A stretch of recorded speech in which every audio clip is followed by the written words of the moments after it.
Welcome sa Psych Secrets Tagalog, ang channel na magbubukas ng mga lihim ng isip, ugali at galaw ng tao.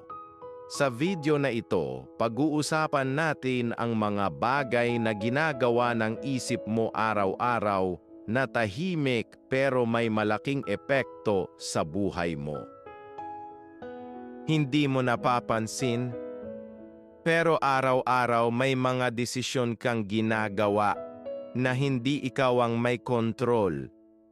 At ang mas nakakatakot, akala mo ikaw ang nagdedesisyon, pero hindi. Araw-araw, halos 70% ng iniisip mo ay paulit-ulit lang. Ibig sabihin, naka-autopilot ka, gumagawa ng parehong desisyon, parehong reaksyon, kahit hindi mo na iniisip. Kaya kung bakit ka laging napupunta sa parehong problema, hindi aksidente yon.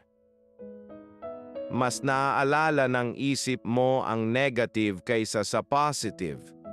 Kahit 10 ang magpuri sa iyo at isa lang ang pumuna, yung isang negative, yun ang iisipin mo buong araw. Ito ang dahilan kung bakit ka nag-o-overthink at nawawalan ng confidence.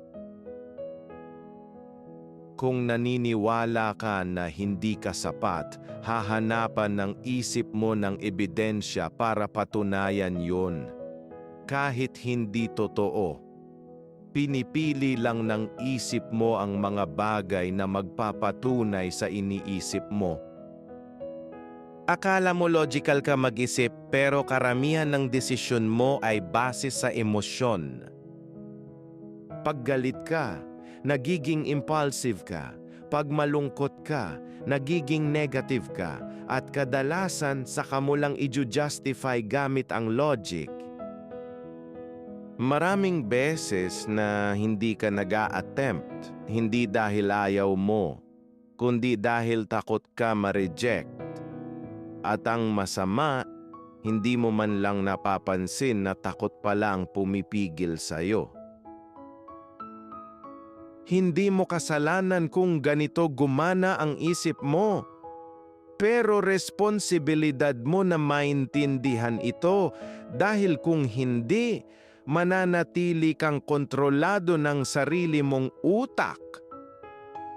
Ang isip mo ay makapangyarihan pero pwede ka rin nitong lokohin. At kung hindi ka magiging aware sa mga ginagawa nito, paulit-ulit ka lang sa parehong cycle, parehong problema, parehong sakit, parehong pagkakamali. Kung gusto mong mas maintindihan ang isip at hindi basta-basta malinlang, subscribe ka na sa Psych Secrets Tagalog. Dahil dito, hindi lang tayo natututo tayong makita ang katotohanan sa likod ng bawat iniisip at nararamdaman natin. Kita-kits sa susunod na video, kaibigan.